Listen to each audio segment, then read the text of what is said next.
I am in love with the amazingly complex beauty of language.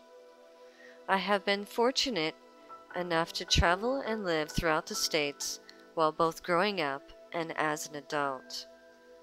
I have always found it fascinating to hear how people speak in dialects or accents, and have been intrigued by their choice of words depending on the region of the country they were in. This fascination blossomed while traveling and living in Morocco, where I learned a uniquely spoken language called Darija. After the devastating loss of their mom and Nana, my sister Kathy, to lung cancer, my niece Heidi, her husband, and their 3 young boys went to live in Casablanca, Morocco, which is Heidi's husband's native country. They lived a little over 3 years there before returning to the States in June of 2014. While there, all 3 boys learned how to speak, and the older 2 boys read and write Arabic, French, and of course their native language of English. I first came to teach ESOL when I temporarily moved to Morocco in September of 2011.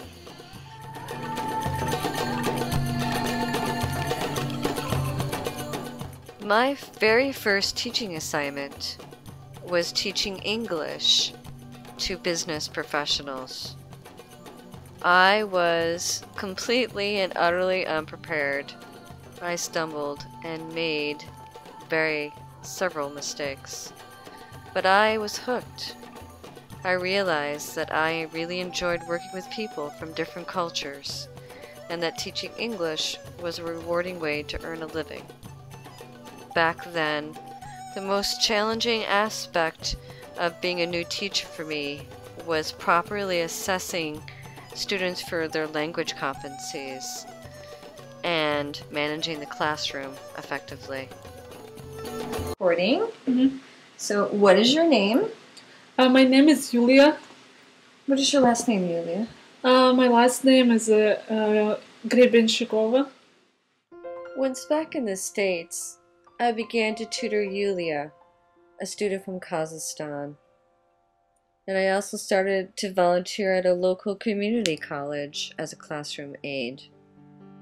I have since had both paid and unpaid teaching positions, and once I complete my master's degree in TESOL, I hope to obtain a teaching position locally, as well as open an online ESOL business using virtual worlds such as Second Life, where I can teach students that are located all over the world.